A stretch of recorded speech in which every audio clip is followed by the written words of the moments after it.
दोस्तों, आप जानते हैं गुज़रे कुछ हफ्ते पहले हमने एक सीरीज़ का आगाज़ किया जो सीरीज़ मबनी थी डॉक्टर गैरी चैपमन की किताब 5 लव लैंग्वेजेस पर। थोड़ी सी आपकी याद दहानी के लिए ये बातें करने लगा हूँ। द 5 लव लैंग्वेजेस यानी कि जो 5 लव लैंग्वेजेस पर बुक लिखी है डॉक्टर गैरी चैपमन की, हमने बताया कि वो न्यूयॉर्क की बेस्ट सेलर बुक है। मतलब ऐसी किताब जिसे हर एक ने अपनी ज़िंदगी में लिया, उसे स्टडी किया और अपने रिश्तों में बेहतर हुए। इतनी ज़्यादा अहमियत उस किताब को दी जाती है। पूरे दिल से की टीम ने यही बेड़ा उठाया। अगरचे हमने अपने रिश्तों को बेहतर तौर पर समझना है। फिर से बता रहे हैं, चूँकि हम 4 एपिसोड इसके कर चुके और 5वें एपिसोड में हमने 2 से 3 हफ्ते का ब्रेक लिया। उसकी वजह ये कि हमने एक प्रोडक्शन करनी थी और उस प्रोडक्शन को हमने कंप्लीट करना था। फिर हमने इस एपिसोड को रिलीज़ करना था। तो आज वो एपिसोड रिलीज़ हो रहा है। आज इस सारी सीरीज़ का आखिरी एपिसोड आपके लिए हम लेकर आए हैं। तो आपको फिर से बता दें, जो ये 5 लव लैंग्वेजेस किताब है, यानी कि ये जो सारी सीरीज़ हमने की है, ये कतई तौर पर हस्बैंड एंड वाइफ के लिए नहीं है, बल्कि ये ज़िंदगी के हर एक रिश्ते के लिए है। अगर आपको समझ नहीं आ रही कि आपका रिश्ता कैसे बेहतर हो और आपका रिश्ता आप मोहब्बत भी कर रहे हैं लेकिन आपके रिश्ते में बेहतरी नहीं आ रही, तो यकीन करें आप इस किताब को स्टडी करें। आप हमारे गुज़रे सारे एपिसोड को देखें। हमारे एपिसोड हमारे यूट्यूब चैनल पूरे दिल से यूट्यूब पर लिखेंगे तो सारे एपिसोड वहाँ पर भी अवेलेबल हैं। वहाँ पर जाए, उसे सब्सक्राइब भी करें ताकि हर एक नया एपिसोड आप टीवी चैनल पर भी देखने वाले हों, सोशल मीडिया पर भी देखने वाले हों। और यही एपिसोड हमारे फेसबुक अकाउंट यानी कि पूरे दिल से का जो ऑफिशियल पेज है फेसबुक का, उस पर भी अवेलेबल हैं। तो इस एपिसोड को जो फर्स्ट टाइम देख रहे हैं, आपके लिए ज़रूरी है कि आप पहले 4 एपिसोड देखें, जो आपकी बहुत रहनुमाई करेंगे कि आप रिश्तों को कैसे कैसे बेहतर बना सकते हैं। इस सारी सीरीज़ में एक जो बड़ी मेन बात हमने भी सीखी और हमने सिखाने की भी कोशिश की, हर इंसान की एक अपनी लव लैंग्वेज होती है, प्राइमरी लव लैंग्वेज होती है, जिससे इंसान को सीखना ज़रूरी होता है। अगर मुझे आपकी प्राइमरी लव लैंग्वेज समझ आ गई तो यकीन करें मेरा और आपका रिश्ता बहुत बेहतर हो जाएगा और बहुत लंबे अरसे तक वो रिश्ता रहेगा, क्योंकि हमारी ज़ुबान एक हो गई है, हमें रिश्तों की ज़ुबान का पता चल गया है। तो ये सारी सीरीज़ में हमने 5 ज़ुबानों पर बात की। इस सारी बुक में 5 ज़ुबानों पर बहुत ख़ास टीचिंग मिलती है और उसी टीचिंग को हमने अपने एपिसोड्स में यानी कि एक प्रोग्राम की शक्ल देकर आपको सिखाने की कोशिश की। हमने सबसे पहले आपको सिखाया वर्ड ऑफ अफर्मेशन, फिर हमने सिखाया क्वालिटी टाइम, फिर हमने सिखाया गिविंग गिफ्ट और चौथा एपिसोड हमने सिखाया एक्ट ऑफ सर्विसेज। और आज बड़ा ख़ास एपिसोड है जो इस सारी सीरीज़ का निचोड़ है, फिज़िकल टच। ज़रूर देखें, आपको बहुत कुछ सीखने को मिलेगा। अपना बहुत ख्याल रखें। Thank you so much. Hello audience, मेरा नाम है मैरियन सैमसन और मैं आपको आज खुशामदीद कहती हूँ आपके फेवरेट यूथ शो पूरे दिल से में। जिस तरह से आप जानते हैं कि 4 एपिसोड्स पहले हमने एक कड़ी का आगाज किया था जो कि इंस्पायर्ड थी गैरी चैपमन साहब की किताब 5 लैंग्वेजेस ऑफ लव से। आज हम लास्ट लव लैंग्वेज के बारे में बात करेंगे जो कि है फिजिकल टच। आज हम बात करेंगे कि किस तरह से हम अपने इस सलाहियत से जो खुदा ने हमें दी है कि हम किसी का हौसला बढ़ा सकें, किसी को गले लगाकर, किसी को हैंडशेक करके, किसी को टैप एट द बैक देकर, हम किस तरह से जिस्मानी तौर से उन सलाहियतों को इस्तेमाल करके जो खुदा ने हमें दी हैं, किस तरह से अपनी मोहब्बत का इजहार कर सकते हैं और किस तरह से हम किसी को जो है किसी का हौसला बढ़ा सकते हैं।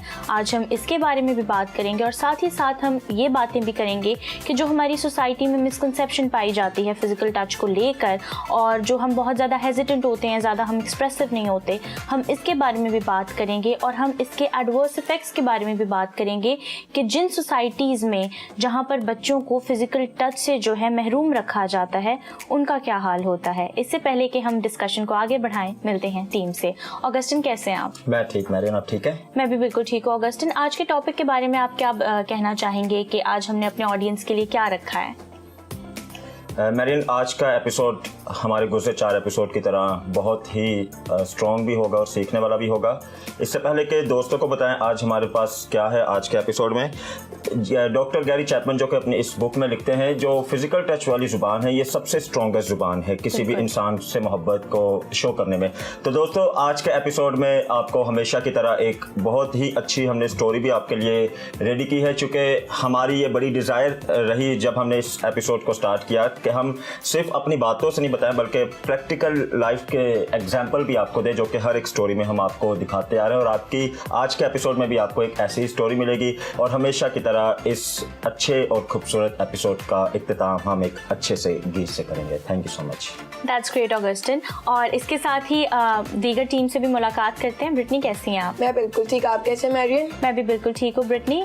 इसके साथ हमारे साथ एरिक भी मौजूद हैं। एरिक, आप कैसे हैं? मैं ठीक मैरियन, आप कैसी हैं? मैं भी बिल्कुल ठीक हूँ। एरिक, आप मुझे बताएं कि आज जो हमने, जिस तरह ऑगस्टिन ने कहा कि ये सबसे स्ट्रॉन्गेस्ट ज़बान है अपनी मोहब्बत का इजहार करने की, तो आप क्या बताएंगे कि ये कितना सिग्निफिकेंट है और आपकी पर्सनल लाइफ में ये कितनी अहमियत की हामिल है? मैरियन, ये बहुत ज़्यादा सिग्निफिकेंट है और इसकी हम एग्जांपल्स अपनी डेली लाइफ में देख सकते हैं। जैसे कि आपने आगाज़ में जिक्र किया कि जब किसी को दाद देने के लिए कोई टैप करता है हमारे शोल्डर पे, it shows us, it encourages us कि हमें और भी बेहतर बनना है। तो इस तरह के बहुत सारे और अमल हैं। और मैं ये बताता चलूँ कि जब आपने जिक्र किया उन बच्चों का जो इस चीज़ को फेस नहीं करते या जिनको इसके मुतालिक पता नहीं है, तो वो क्या लैक करते हैं। फिजिकल टच जो है वो नेगेटिव टच भी होता है, बिल्कुल, जो कि दुनिया में हमें पाया जाता है। जब हम इस फिजिकल टच को अपनी डेली लाइफ और फैमिली में यूज़ करते हैं तो बच्चों को पहले ही पता होता है कि फिजिकल टच हकीकत में क्या है और नेगेटिव टच क्या है। तो वो घर से ही एक खूबसूरत एग्जाम्पल सीख लेते हैं कि फिजिकल टच जो है इट्स नॉट अबाउट समथिंग के, जैसे हमने पहले बताया, इट्स नॉट ओनली सेक्सुअल कि हमारा जहन उधर ही जाए। लेकिन जब हम दाद देने के लिए, किसी को ग्रीट करने के लिए हाथ मिलाते हैं या किसी को हग करते हैं, या समटाइम्स जब हम कजन्स होते हैं या बच्चे होते हैं घर के, they like to cuddle with their parents, तो it shows affection, it shows love, it shows that कि हम कितना किसके मुतालिक मोहब्बत रखते हैं, सोचते हैं, या किस कदर ज़्यादा they are important for us. तो जब हम इन सारी बातों को घर में तजर्बा करते हैं, तो जब कोई नेगेटिव टच हमारे लाइफ में, ऐसा कोई वाक़या या ऐसा कोई मौका आता है जब somebody is trying to seduce somebody या trying to use negative touch, तो हमें पहले से पता होता है कि touch is something else, तो हम उस वक्त फिर रोक सकते हैं बातों को। जब हमारे घरों में, हमारे माशरे में इसकी समझ और एजुकेशन होगी तो पहले से ही हम बहुत सारी चीज़ों को सीख कर समझ सकेंगे। बिल्कुल एरिक, जब आप बच्चों को ये नहीं बताएंगे कि एक हेल्दी टच कैसा होता है, तो उनको कभी भी बुरे और अच्छे का फर्क पता नहीं चलेगा। और यहाँ पर मैं एक बात बताती चलूँ कि रोमानिया में एक रिसर्च हुई 1970 और 1980 के दरमियान कि जो यतीम खाने थे वहाँ पर, जाहिर सी बात है, वहाँ पे बच्चों को बस लटा दिया जाता था और कोई उन्हें पकड़ने वाला नहीं था।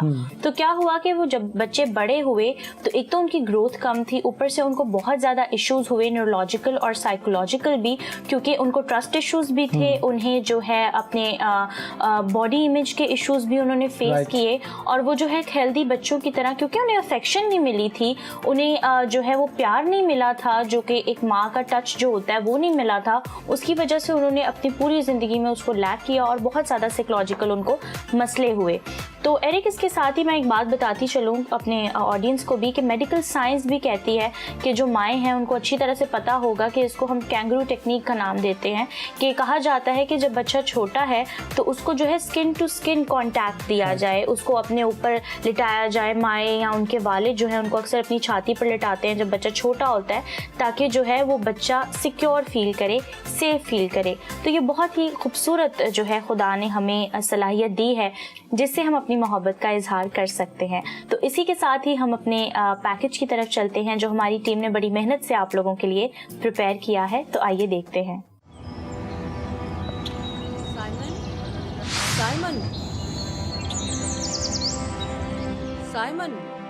साइमन बेटा उठ जाओ।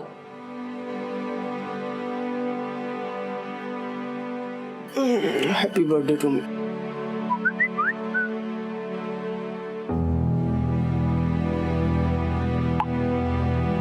Hello Simon, my loving, caring and handsome brother. Wish you a very very very happy birthday. मेरी बेस्ट विशेस आपके साथ हैं। सॉरी मैं आपसे मिल नहीं सकी, आप सो रहे थे, यूनिवर्सिटी के लिए मैं लेट हो रही थी, और आपका गिफ्ट जो है वो ड्रॉअर में रखा हुआ है। Happy birthday again. Thank you so much.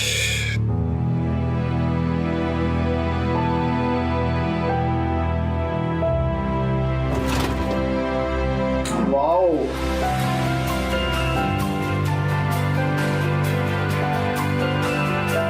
Hello papa. Happy birthday my son. Thank you so much papa. भाई तुम हमेशा कहते थे कि पापा मुझे टाइम नहीं देते, तो बेटा आज का सारा क्वालिटी टाइम आपका। तो जब भी कॉल करनी हो बस जस्ट कॉल मी, ये नहीं सोचना कि मैं बिजी हूँ। Okay, take care. Thank you so much papa.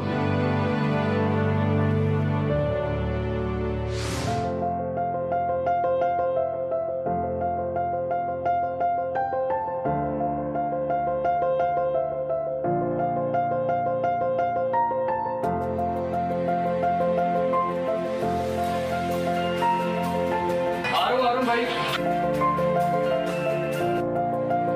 भाई जी इसको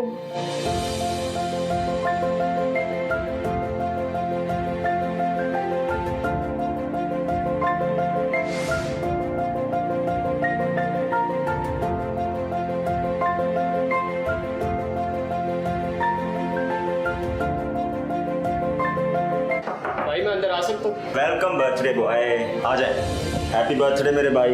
थैंक यू सो मच भाई, थैंक यू सो मच। और खाना लोग बाहर मिले? नहीं भाई, बाहर तो कोई नहीं मिला। हाँ, वो आपकी बर्थडे की सेलिब्रेशन की तैयारी कर रहे होंगे ना। कैसा गुजारा भाई बर्थडे? बर्थडे बहुत अच्छा गुजरा। भाई एक बात कहूँ आपको, जब भी आपकी जादू की झप्पी मुझे मिलती है, एक मोहब्बत का अलग ही एहसास मिलता है मुझे। क्यों, दूसरों की मोहब्बत का एहसास नहीं मिलता? नहीं नहीं भाई, सभी इतना प्यार करते हैं, दोस्त इतनी तारीफ करते हैं, बहन इतने गिफ्ट देती है, और मम्मा मेरे लिए सारा दिन इतना काम करती है। और आपको पता है, आज तो पापा ने भी मुझे कहा कि उनका सारा क्वालिटी टाइम मेरा है। वाह। लेकिन जब भी आपकी जादू की झप्पी मिलती है, एक अलग ही मोहब्बत का एहसास मिलता है मुझे।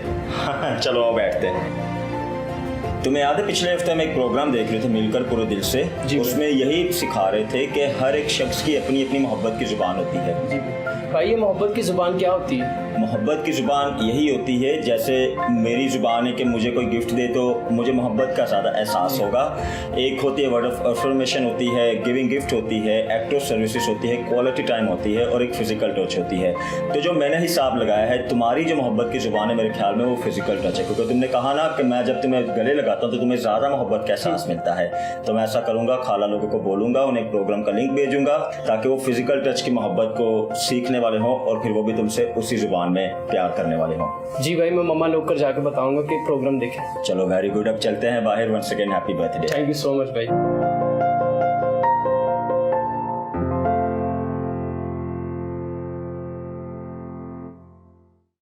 Welcome back audience, and I hope so कि आपने ज़रूर इसको एंजॉय किया होगा, और मैं अपनी टीम को भी जो है कॉन्ग्रेचुलेट करूंगी इतने अच्छे काम के लिए। तो ऑगस्टिन, आप मुझे बताएं कि आप इसके बारे में क्या अंडरस्टैंड करते हैं, फिजिकल टच जो कि बहुत ज़रूरी है आज हमारी ज़िंदगियों में। तो आप बताएं कि आप इसको क्या समझते हैं।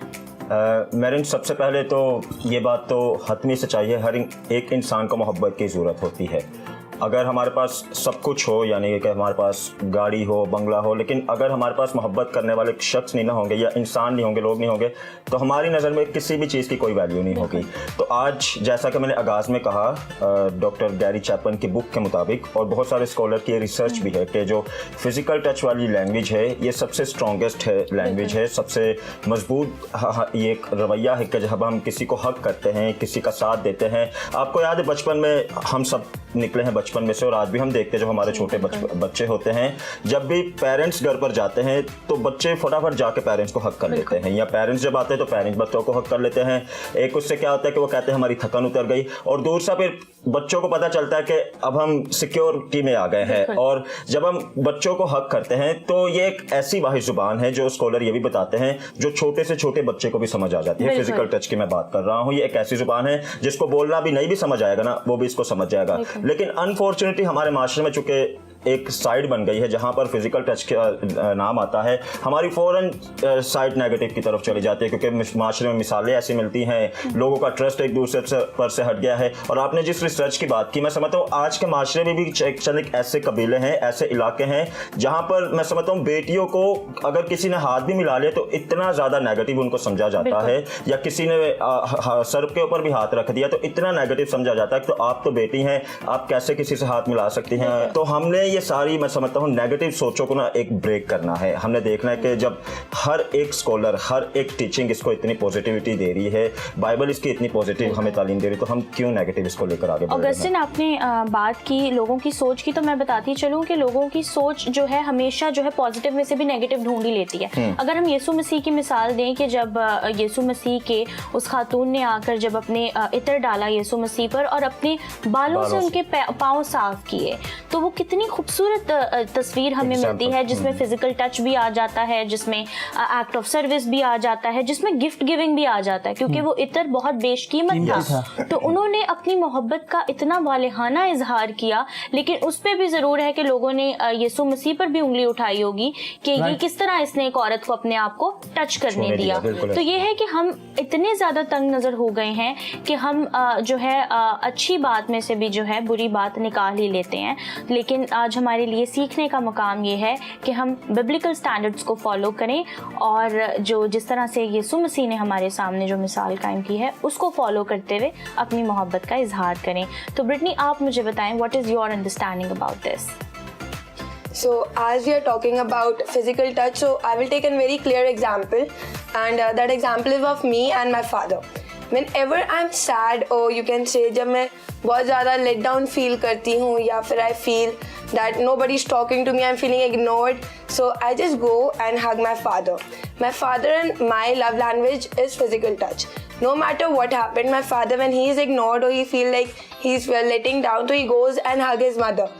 So that he can feel literally energetic, उसको feel होता है उनको कि he is secured and he is not let down. Same is with me when I feel like, as we all are youth and we have times and we have things to manage a lot. And वैसे ही अगर देखा जाए तो मैं जैसे studies बहुत ज़्यादा hard हो गई हुई हैं, we are having no time for ourselves and nothing. It was a very recent incident that when I was feeling really let down, I was not feeling good, so I just went up to my father, I hugged him, and that hug was almost for half an hour, and in the end he was like, क्या हो गया है? What happened? Tell me. When he asked that, I felt secured. I felt that someone is there to talk to me, to ask me what happened. That is the very thing. And whenever I have told parents to like, आप अपने बच्चों के साथ secure रहे, आप बच्चों के साथ रहे, क्योंकि नॉर्मली ये होता है कि बच्चे कहीं होते हैं और पेरेंट्स कहीं होते हैं. I have seen this in my regular life. When we talk about hugging in families, normally we don't hug family in our family members, और ये होता है कि बहुत शाय फील होते हैं. नॉर्मली पेरेंट्स अपने as Augustine said that जो बेटियां होती हैं उनको पेरेंट्स फादर हग भी नहीं करते, because they don't feel like it's a good thing, और like you can say it's not that, हमारा कल्चर नहीं है. हाँ जी, बिल्कुल. सो द पॉइंट इज, अगर आप अपनी बेटी को हग नहीं करोगे, so what is the point of when she goes out to someone and someone else hugs her, then she couldn't feel the same security she was supposed to feel with you. Exactly. That thing is good point. That thing is कि हम अगर, if my father didn't hug me, so then if somebody else is hugging me, I'm not feeling secure, I'm feeling like it's not a good thing that someone else is hugging me, क्योंकि मुझे बता दी गई है एक बात कि ये हमारे कल्चर में नहीं है. No matter who is there is not allowed to hug you. So that thing sits in the mind, वो बैठ जाती है दिमाग में, और लोग इस चीज को फिर कंटिन्यू करते रहते हैं. वो लड़की जो अभी कभी उसके फादर ने या कभी उसकी मम्मा ने उसको हग नहीं किया होगा, तो आगे जाके भी अपने बच्चों के साथ यही करेगी. And as you told for the research, you told how much of effect it was on the on the children. तो अगर हम चाहते हैं कि हमारे बच्चे या फिर हमारे कोई भी लाइक यूथ हो या कोई भी और हो, उनको ये चीज़ का पता हो या फिर इस वेरी प्रोसेस का पता हो, तो हमें ये अपनी फैमिली से स्टार्ट करना पड़ेगा. जब हमारी फैमिली में ये चीज़ हो रही होगी तो हमें पता होगा कि this is a very good touch, this is a good touch, it is like you can से अप्रिशिएट कर रहे हैं. Or if we are going out and somebody is not giving the same kind of security or the same kind of love and affection, so आपको पता चल जाएगा और बच्चा एकदम से अलर्ट हो जाता है. बिल्कुल. मैरिन, इससे पहले हम जब सेगमेंट पे गए तो हम क्रिश्चियन स्टैंडर्ड्स की बात कर रहे थे और आपने जिक्र किया खुदा यीशु मसीह का कि किस तरह उनकी लाइफ में हमें ये बातें नज़र आती हैं. जब एक औरत ने इतरदान को तोड़कर उनको एक एक्ट ऑफ सर्विस भी, जिसमें गिफ्ट गिविंग भी नज़र आती है, तो तब भी मर्द क्या कह रहे थे उस कमरे में मौजूद कि इस औरत ने क्या किया, ये ऐसी औरत है. और अगर ये नबी होता तो ये जान लेता, लेकिन क्योंकि खुदावंद यीशु मसीह उनके दिलों के हाल को जानते थे और उनको पता था ये क्या गुफ्तगू कर रहे हैं अपने दिल में, और ज़रूरी ये बात थी कि उस वक्त खुदावंद यीशु मसीह क्या कहते, तो खुदावंद यीशु मसीह ने उस औरत को कहा था कि तूने जो किया बहुत अच्छा किया। इसी के साथ मैं एक और बाइबल का वाक्य जोड़ना चाहूँगा। हज़रत यूहन्ना के मुतालिक जब हम पढ़ते हैं तो वो उनकी एक लाइफ, वो सबसे छोटे शागिर्द थे, तमाम शागिर्दों में सबसे यंग वो थे। और जब हम उनके मुतालिक पढ़ते हैं तो लिखा है कि जब भी वो खाना खाने बैठते शागिर्द तो हज़रत यूहन्ना यीशु मसीह के साथ बैठते और खुदावंद यीशु मसीह के कंधे का सहारा लेते हुए वो बैठते थे और अपना सर उनके कंधे पर रख के इस तरह से या उनकी चेस्ट का सहारा लेते हुए वो बैठा करते थे। तो इट शोज अफेक्शन। और साथ ही साथ इसमें यह भी नजर आता है कि जिस शख्स का आप सहारा ले रहे हो या जिसको ये शो कर रहे हो वो आपके लिए कितनी अफेक्शन रखता है। और हज़रत यूहन्ना जब भी अपनी अंजील में जब भी अपना जिक्र करते हैं तो वो अपना नाम नहीं लिखते बल्कि ये लिखते हैं कि और वो शागिर्द जिससे खुदावंद मोहब्बत करते हैं, जिससे यीशु मोहब्बत रखते हैं। इस अमल में हमें ये भी पता चल जाता है कि एक दूसरी शख्सियत हमारे बारे में क्या सोचती है और कितनी मोहब्बत रखती है। बिल्कुल, वेरी वेल सेड एरिक। और जिस तरह से अभी हम बात कर रहे हैं यीशु मसीह की, हमें बाइबल में बार ऐसी मिसालें मिलती हैं जहाँ पर हमें जो है फिजिकल टच की इम्पोर्टेंस के बारे में पता चलता है। तो अगस्टिन, आप इसके बारे में क्या कहना चाहेंगे? यीशु मसीह की ही हम बात कर रहे हैं तो हम जानते हैं यीशु मसीह ने दूर से ही कहा तो दूर दूर से लोगों ने शिफा भी पा ली। यीशु ने अगर किसी को आवाज़ भी दी तो जो मुर्दा वो उठकर बाहर आ गया। और जहाँ पर लेकिन बच्चों की बारी आई, हमें गॉस्पेल में पता चलता है कतई तौर पर यीशु ने बच्चों को दूर से नहीं कहा मैं आपको ब्लेस करता हूँ। यीशु ने उन्हें पास बुलाया, यीशु ने उन्हें गोद में उठाया, यीशु ने उन्हें अपना एक एहसास दिया, यीशु ने फिजिकल टच करके उन्हें सिक्योरिटी दी कि मैं आपसे मोहब्बत करता हूँ।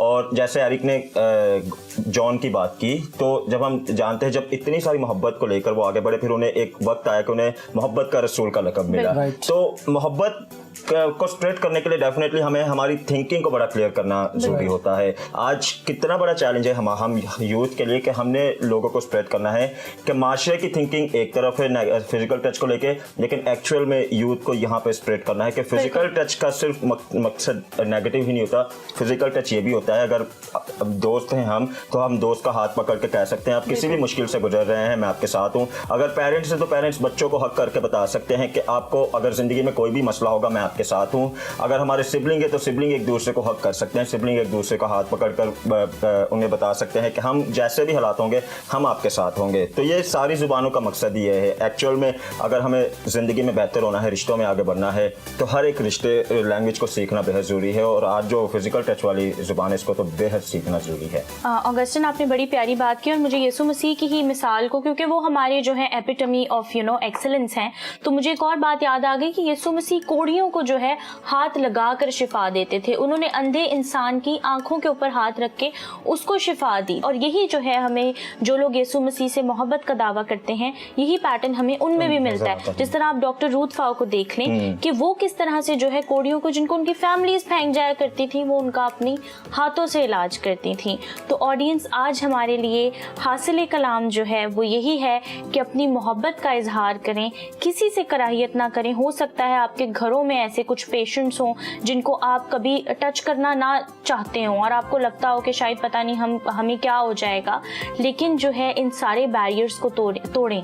जहां हमें उन लोगों से मोहब्बत करने की ज़रूरत है जो कि हमारे बहुत अजीज़ हैं और हम उन्हें हक करते हैं, टच करते हैं, हमें ये बात भी याद रखने की ज़रूरत है कि कुछ लोगों को उस टच की वाकई ही सर्वाइवल के लिए ज़रूरत है कि वो बच जाएं, वो हलाक ना हो। जिनमें पेशेंट्स आते हैं, मैं यहाँ पे डॉक्टर्स और नर्सेज को जो है खराज तहसीन पेश करूंगी कि वो किस तरह से अपने फिजिकल टच के वसीला से किसी की तसल्ली का बाइस बनती हैं। तो ऑडियंस, उम्मीद है कि आज के शो को आपने बहुत ज़्यादा एंजॉय किया होगा। जाते जाते मैं सिर्फ आप लोगों से एक ही बात कहना चाहूँगी कि अपने चाहने वालों को ज़रूर अपनी मोहब्बत का इजहार फिजिकल टच के ज़रिए से उनके साथ करें। ये ना सिर्फ आपकी मोहब्बत का इजहार होगा बल्कि आपके लिए भी बहुत अच्छा होगा, क्योंकि मेडिकल साइंस हमें बताती है कि हम जब किसी को हग करते हैं तो हमारी इम्यूनिटी बूस्ट होती है। सारे जो अच्छे हार्मोन्स हैं, ऑक्सीटोसिन, सेरोटोनिन, ये सारे रिलीज होते हैं जो कि हमें हैप्पीनेस और सेंस ऑफ ट्रस्ट जो है हमें डेवलप करने में मदद करते हैं। और ना ही हमारा उस शख्स के साथ रिश्ता और ताल्लुक मजबूत होता है बल्कि हम फिजिकली भी जो हैं एक्टिव होते हैं, फिट होते हैं, हम बातनी तौर पर हेल्दी महसूस करते हैं। तो ऑडियंस, उम्मीद है कि आज आपने बहुत कुछ सीखा होगा। जाते जाते हमने आपके लिए एक बहुत ही खूबसूरत सी हिम तैयार की है, आप इसको एंजॉय करें और अपने फीडबैक से हमें ज़रूर आगाह कीजिए। मिलते हैं आपसे अगले हफ्ते आपके यूथ शो में जिसका नाम है पूरे दिल से। आते जाते मैंने देखा खुदा का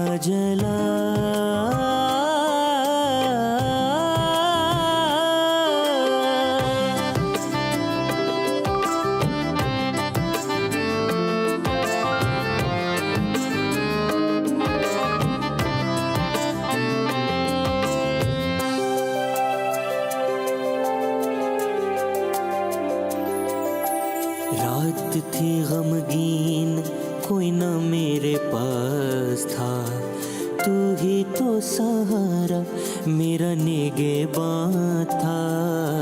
रात थी गमगीन, कोई ना मेरे पास था, तू ही तो सहारा मेरा निगहबान था।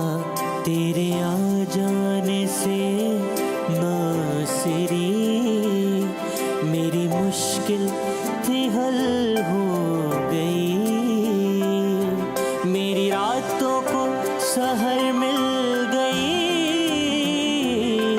मेरी जिंदगी देखो बदल गई।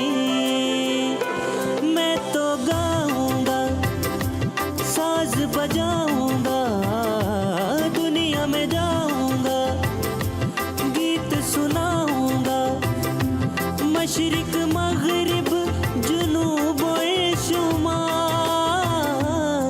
आते जाते मैंने देखा खुदा का जलाल।